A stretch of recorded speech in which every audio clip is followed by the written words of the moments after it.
ناظرین بریک کے بعد ایک بار پھر آپ کا خیر مقدم ہے. آپ دیکھ رہے ہیں ہمارا یہ خاص لائیو فون ان پروگرام حج بیت اللہ، اور ہم آپ کو سعودی عرب سے روح پرور مناظر دکھا رہے ہیں، اور مناسک حج پر مفتی سید صادق محی الدین صاحب روشنی بھی ڈال رہے ہیں. مفتی صاحب ایک بار پھر آپ کا خیر مقدم ہے پروگرام حج بیت اللہ میں. اور مفتی صاحب وہاں کے جو مناظر دکھائی دے رہے ہیں، میں چاہتا ہوں کہ آپ ہمارے ناظرین کو وہاں کے مناظر کے بارے میں بتائیں. جیسا کہ ابھی عازمین وہاں پہ جمرہ عقبہ پر رمی کر رہے ہیں، آپ ہمارے ناظرین کو بتائیں کہ اس کے بعد کون کون سے مناسک حج آج ادا کیے جائیں گے.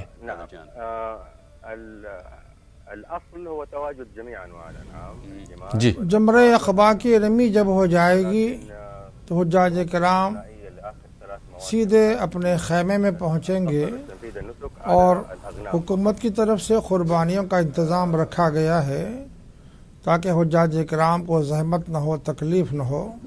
وہاں قربانی کے عظیم نظم ہے جو حکومت انجام دیتی ہے، اور جتنے حضرات حج کرتے ہیں ان میں بہت سے حضرات جب کوپن خرید لیتے ہیں تو ان کی قربانیاں حکومت کی طرف سے انجام پاتی ہیں. اور ایک بہت بڑی سہولت یہ ہے کہ قربانی کا گوشت ضائع نہیں ہوتا، بلکہ اسے سل بند کر کے مختلف غریب ممالک میں پہنچایا جاتا ہے. اس طرح گویا یہ کار خیر ہے جو سارے عالم میں پھیل رہا ہے. وہاں کا گوشت پہنچتا ہے غریب ملکوں میں جہاں کھانے کے لیے لوگ سمجھیے کہ ترستے ہیں، جن کو غذا اور کھانے پینے کی اشیاء میسر نہیں ہوتی ہے. ہمارے کرۂ ارض پر ایسے بہت سے مقامات ہیں جہاں لوگ غربت کی زندگی گزار رہے ہیں، ان تک قربانی کا گوشت پہنچایا جاتا ہے. یہ حجاج کرام قربانی کے بعد حلق کروائیں گے. حلق کروا لینے کے بعد وہ اپنا سلاوا لباس زیب تن کریں گے، خوشبو لگائیں گے، اور پھر سیدھے بیت اللہ شریف روانہ ہوں گے. ظاہر ہے بیت اللہ شریف کا طواف جو فرض ہے وہ طواف زیارت ہے، لیکن طواف زیارت جو عظیم فرض ہے وہ 10 کو بھی ادا کیا جا سکتا ہے، 11 کو بھی اور 12 کو بھی. تو حجاج منقسم ہو جاتے ہیں. کچھ حجاج کرام آج دن میں طواف زیارت کے لیے چلے جاتے ہیں، اور کچھ وہ ہوتے ہیں جو رات کے کسی وقت میں جا کر طواف زیارت کرتے ہیں. اس طرح 3 دن تک مسلسل طواف زیارت ہوتا رہتا ہے. دن و رات کی کوئی تخصیص نہیں ہے. بہت سے حجاج دن میں پہنچتے ہیں، رات میں پہنچتے ہیں. اس طرح 10 کے بعد والی رات میں، پھر 11 کے دن تمام، 11 کے بعد والی رات میں، اور 12 کے دن تمام بھی طواف زیارت کا سلسلہ جاری رہتا ہے. تو الحمدللہ حجاج کرام 8 ذی الحجہ کو احرام کی نیت کر کے منا پہنچے تھے. احرام حج کا اہم ترین ایک فرض ہے جو شرط کہلاتا ہے، وہ اہم ترین فریضہ ہے.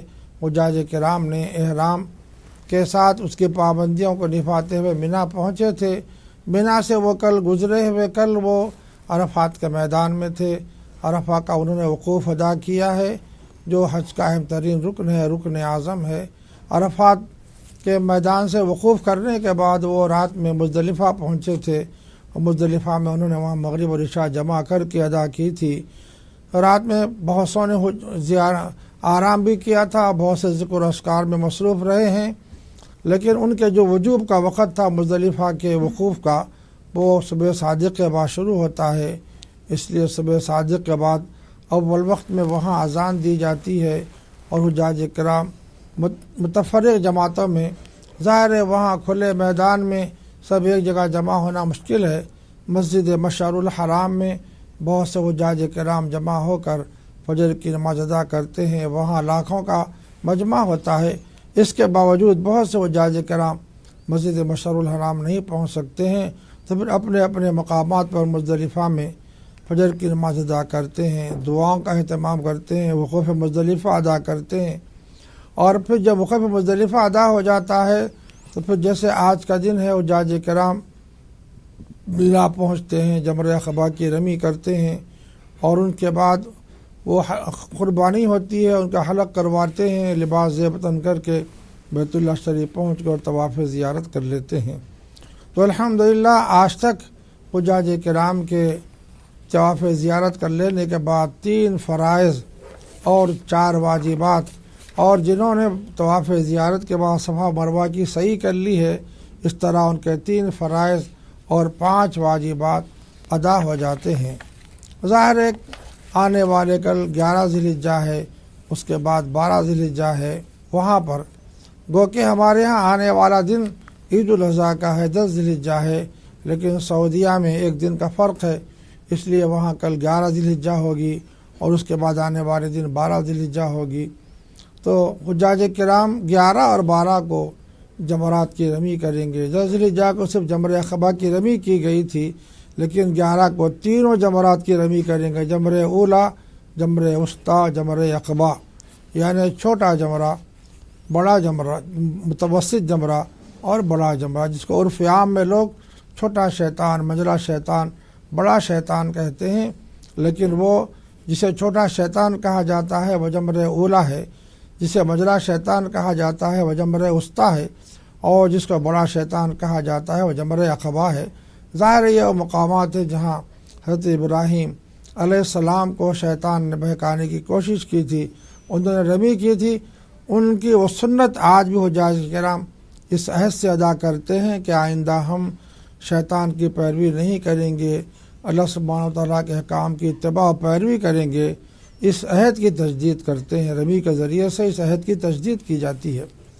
تو ناظرین کرام، کل انشاءاللہ آنے والے دن تینوں جمرات کی رمی ہوگی، اور پھر اس کے بعد آنے والے دن میں یعنی 12 ذی الحجہ کو بھی تینوں جمرات کی رمی ہوگی۔ جب تیسرے دن رمی ہو جائے گی تو حجاج کرام میں سے تقریباً 99% حجاج کرام مینا کو چھوڑ کر مکۃ المکرمہ پہنچ جاتے ہیں۔ مکۃ المکرمہ پہنچنے کے بعد ظاہر ہے وہاں جب تک ان کا قیام ہوگا وہ طواف کریں گے اور نماز مسجد حرام میں نمازیں ادا کریں گے، ذکر و اذکار میں مصروف رہیں گے، اور پھر جب ان کا وقت ہوگا تو پھر یا تو وہ مدینہ منورہ پہنچیں گے، یا ہے کہ پھر ان کے انتظامات جیسے بھی ہیں ان کو اگر پہلے مدینہ منورہ پہنچا دیا گیا تھا تب یہاں سے ان کو راست طور پر اپنے وطن کو روانہ کر دیا جائے گا۔ جو حجاج کرام مدینہ پاک پہلے نہیں جا سکے ہیں اور مدینہ پاک پہنچیں گے، اور پھر مدینہ پاک سے ان کا سفر براہ جدہ اپنے اپنے ملکوں کی طرف ہوگا۔ تو ناظرین کرام، یہ وہ مناظر تھے حج کے، جو مناسک تھے، ہم نے اختصار کے ساتھ آپ کی خدمت میں رکھے ہیں۔ اگر آپ کو کوئی سوال دریافت کرنا ہو تو آپ سوال بھی دریافت کر سکتے ہیں۔ جی مفتی صاحب، جیسے جو طواف کرتے ہیں، طواف زیارت کرتے ہیں، تو وہ احرام کی حالت میں کیا کر سکتے ہیں؟ جی جو حجاج کرام جمرہ عقبہ کی رمی کر چکے ہوں، جی وہ اگر قربانی نہیں کرنا چاہتے ہیں، بال نہیں نکالنا چاہتے ہیں تو ان کا احرام نہیں کھلے گا۔ جی وہ طواف زیارت کر لینا چاہتے ہیں تو ان کو اجازت ہے کہ طواف کی حالت میں جا کر وہ طواف زیارت کر لیں۔ بہت کم تعداد میں ایسے حجاج ہوتے ہیں جو احرام کی حالت میں وہاں پہنچ کر طواف کرتے ہیں، چونکہ انہوں نے قربانی نہیں کی ہے اور ان کے حلق کے بال نہیں نکالے ہیں تو ان کا احرام نہیں کھلتا، احرام کی پابندیوں میں رہتے ہیں، تو پھر وہ مکۃ المکرمہ پہنچ کر احرام کی پابندیوں میں رہتے ہوئے بیت اللہ شریف کا طواف کرتے ہیں۔ چونکہ وہ احرام کی حالت میں ہوتے ہیں تو ان کو پھر یہاں استباء کرنا پڑے گا، یعنی استباء کہتے ہیں اپنی وہ چادر جو 2 شانوں کو ڈھانک کر انہوں نے اوڑھی تھی، طواف کی حالت میں سیدھے شانے کو کھلا رکھ کر بیت اللہ کا طواف کریں گے۔ جیسے ہی طواف ہو جائے گا پھر اپنے شانوں کو ڈھانک لیں گے۔ لیکن وہ حجاج کرام جو جمرہ عقبہ کی رمی کر کے قربانی کر کے حلق کروانے کے بعد سلوا لباس زیبتن کر کے مکۃ المکرمہ پہنچتے ہیں، ظاہر ہے ان کے لیے استباء کا سوال نہیں ہے، چونکہ وہ سلے ہوئے لباس میں ہوتے ہیں۔ اس طرح وہ طواف زیارت کر کے صفا مروہ کی صحیح جو واجب ہے وہ ادا کر لیتے ہیں۔ تو ناظرین کرام، یہ بات سمجھ لینا چاہیے کہ جو حضرات طواف احرام کی حالت میں کرنا چاہتے ہیں وہ جمرہ عقبہ کی رمی کرنے کے بعد طواف کر لیتے ہیں، احرام کی حالت میں ہوتے ہیں، اور جو حضرات احرام کی حالت میں طواف نہیں کرنا چاہتے ہیں وہ قربانی کرا ان کی قربانی ہو جاتی ہے اور پھر ان کے حلق بھی کروا لیتے ہیں۔ اس کے بعد کہیں جا کر وہ طواف زیارت ادا کرتے ہیں۔ جی مفتی صاحب، قربانی جیسا کہ آج عازمین وہاں پہ قربانی کے فرض سے ادا ہوں گے، تو وہ قربانی خود کرتے ہیں یا وہ خادم الحجاج ہوتے ہیں ان کے ذریعے سے قربانی کرواتے ہیں؟ حجاج کرام بہت کم ہیں، جو 99% حجاج کرام تو اپنی ذمہ داری حکومت کے سپرد کرتے ہیں۔ ان کی قربانی کے جو پیسے ہیں وہاں جمع کروا دیے جاتے ہیں۔ حکومت کا بہت اعلیٰ انتظام ہے وہاں پر جہاں قربانی ادا کی جاتی ہے۔ ظاہر منحر قربان گاہ جہاں پر قربانیاں دی جاتی ہیں وہ منا سے کافی فاصلے پر ہے، دھوپ کی تمازت بہت ہوتی ہے، حجاج کرام وہاں تک نہیں پہنچ پاتے ہیں، اس لیے حکومت ان کی ذمہ داری کو قبول کر کے ان کی قربانیاں ادا کرتی ہے۔ بہت کم تعداد میں حجاج ہوتے ہیں جو بذات خود جا کر وہاں قربانی ادا کرتے ہیں۔ بذات خود پہنچ کر قربانی کرنے کا بھی وہاں انتظام ہے۔ آپ جب منحر میں پہنچ جائیں گے، قربان گاہ میں پہنچ جائیں گے، تو وہاں جانے کے بعد آپ اپنا جانور پسند سے خرید کر کے اپنے ہاتھ سے وہاں ذبح کر سکتے ہیں، اس کی بھی اجازت ہے۔ لیکن چونکہ حجاج کرام وہاں جانے میں دشواری محسوس کرتے ہیں، اس لیے وہ حکومت کے جو انتظام ہے اس میں شریک ہو جاتے ہیں، تو الحمدللہ ان کی قربانیاں وہاں ادا ہو جاتی ہیں۔ جی مفتی صاحب، حالانکہ کل اس پہ بات ہو چکی تھی، لیکن میں چاہ رہا ہوں کہ جو ہمارے ناظرین آج جڑے ہیں یا ابھی پروگرام دیکھ رہے ہیں ان تک بھی یہ جو ہے میسج کلیئر پہنچ جائے کہ جیسے جو قربانی کرتے ہیں، کچھ لوگ یہ جاننا چاہتے ہیں کہ قربانی کے جو جانور ہوتا ہے، چھوٹا جانور، تو اس پہ وہ عقیقہ بھی کرنا چاہ رہے ہیں، قربانی بھی کرنا چاہ رہے ہیں، تو کیا ایک جانور پر عقیقہ اور قربانی دونوں ہو سکتے ہیں، یا عقیقہ کے لیے الگ جانور ہوگا اور قربانی کے لیے الگ جانور ہوگا؟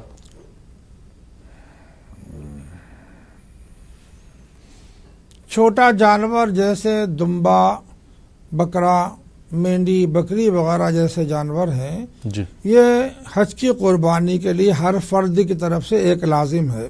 جی اس میں عقیقے کو نہیں شریک کیا جا سکتا۔ اگر آپ عقیقہ کرنا چاہتے ہو تو چھوٹا الگ جانور آپ کو خریدنا پڑے گا، جی کیونکہ چھوٹے جانور میں ایک ہی حصہ ہو سکتا ہے، ایک فرد کی طرف سے قربانی ادا ہوتی ہے، اس میں عقیقے کی نیت نہیں کی جا سکتی۔ وہ چونکہ واجبات حج میں سے اہم ترین واجب ہے، حجاج کرام کے لیے سمجھیے قربانی کرنا، جس کو دم تمتع کہا جاتا ہے، دم قران کہا جاتا ہے، یا اس کو آپ قربانی کہہ لیجئے، اضحیہ کہہ لیجئے، اس کا ادا کرنا واجب ہے، اس میں کسی اور کی نیت کو شریک نہیں کیا جا سکتا۔ البتہ بڑے جانور ہیں جیسے بیل، بھینس وغیرہ ہیں، یا یہ کہ اونٹ ہے، اس میں 7 حصے شریک کیے جا سکتے ہیں۔ ان 7 حصوں میں قربانی کے حصے بھی رکھے جا سکتے ہیں، عقیقے کے حصے بھی رکھے جا سکتے ہیں، چونکہ قربانی سے بھی تقرب مقصود ہے، اللہ کا قرب مراد ہے، اللہ کا قرب مقصود ہے، اللہ کی رضا مقصود ہے۔ اسی طرح عقیقے سے بھی اللہ کا قرب مقصود ہوتا ہے، اللہ کی رضا مطلوب ہوتی ہے۔ جی مفتی صاحب، قربانی کے لیے جو کہا جاتا ہے، آپ نے بھی روشنی ڈالی کہ نہ اس کا گوشت اللہ کے پاس جاتا ہے، نہ اس کا خون پہنچتا ہے، ایک بندے کی نیت دیکھی جاتی ہے۔ تو جو قربانی لوگ کرتے ہیں اس میں قربانی کس طرح سے کرنا چاہیے، اس میں غریبوں کا حصہ جو ہے کس طرح سے ادا کرنا چاہیے، تاکہ جو قربانی کر رہے ہیں ان کو اس چیز کا احساس ہونا چاہیے کہ غریبوں کا حصہ جو ہے غریب غربا تک پہنچا دیا جائے۔ اس پر آپ کیا کہنا چاہیں گے؟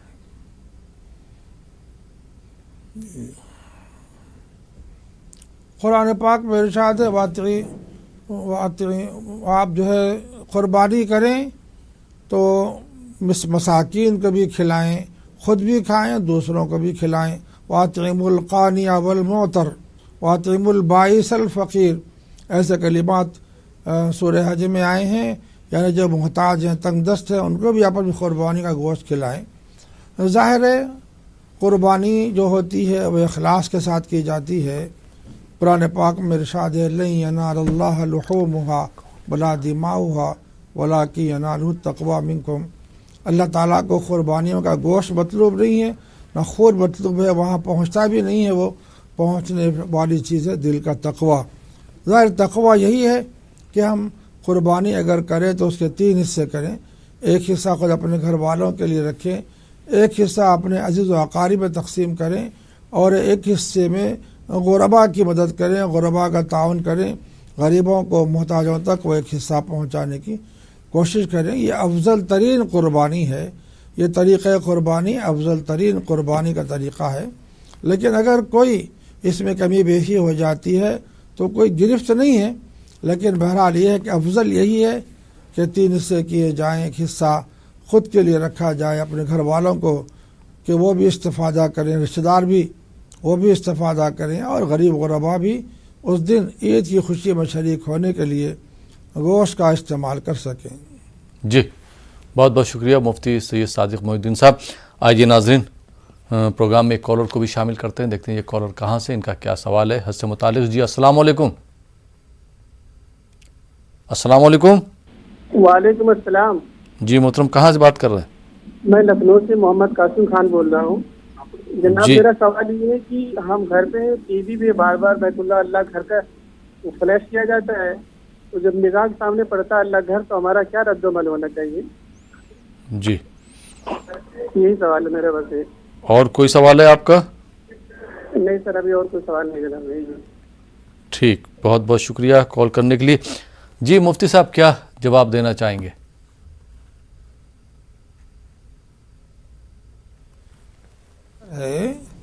ظاہر ہے وہ جب اس پہ ہماری نگاہیں پڑتی ہیں تو دل میں رقت طاری ہو جاتی ہے، جذبہ بیدار ہوتا ہے کہ ہم بھی وہاں پہنچتے، کاش وہاں پہنچ کر ہم اللہ تعالیٰ کی بارگاہ میں حاضر ہو کر بیت اللہ کا طواف کرتے۔ ظاہر ہے جب بیت اللہ پر نظر پڑ جائے تو ہمارے دل میں جذبات و احساسات تازہ ہونا چاہیے، اور جذبہ بیدار ہونا چاہیے کہ اللہ ہم کو بھی وہاں پہنچا دے، ہمارے ہاتھ دعاؤں کے لیے اٹھ جانا چاہیے اور اللہ کی تسبیح بیان کرنا چاہیے، سبحان اللہ الحمد للہ ولا الہ الا اللہ واللہ اکبر ولا حول ولا قوة الا باللہ العلی العظیم، لا الہ الا اللہ وحدہ لا شریک لہ لہ الملک و لہ الحمد وہو علی کل شیء قدیر۔ جی مفتی صاحب، جیسے لوگ جب قربانی دیتے ہیں تو آپ نے بھی دیکھا ہوگا، آپ کے سننے میں بھی آیا ہوگا کہ لوگ جو ہیں دکھانے کے لیے لوگوں پہ مطلب سماج میں کہ جیسے انہوں نے بکرا لیا تو وہ جس کی قیمت جو ہے 15-20 ہزار ہے تو وہ 70,000 80,000 وہ لاکھوں میں قیمت چلی جاتی ہے، تو یہ کہ ہم نے اتنے لاکھ کا یہ جانور خریدا ہے، اتنے لاکھ کا یہ جانور خریدا ہے، تو بجائے اس کے وہ ایک اچھا سا جانور خرید لیں اور باقی کا پیسہ غریبوں کو دے دے، تو یہ کیا بات اچھی نہیں ہوگی؟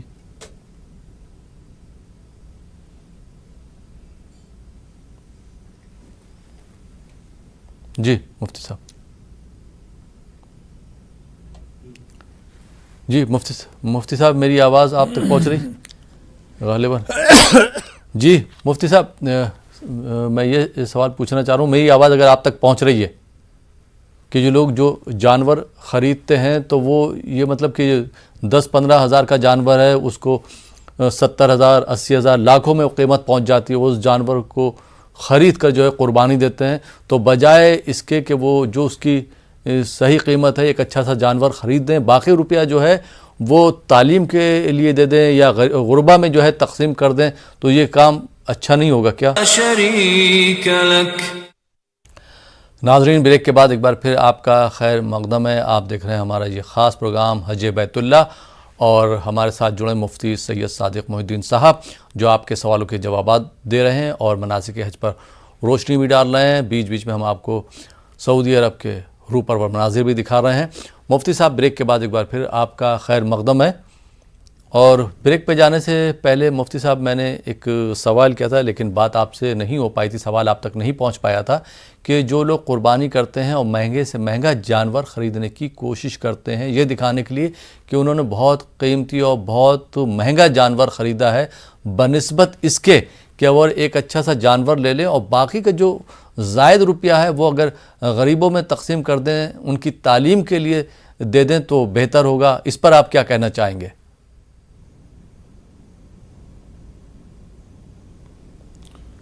بسم اللہ الرحمن الرحیم۔ قربانی کے 3 دن ہیں، 10 11 12 ذی الحجہ، جی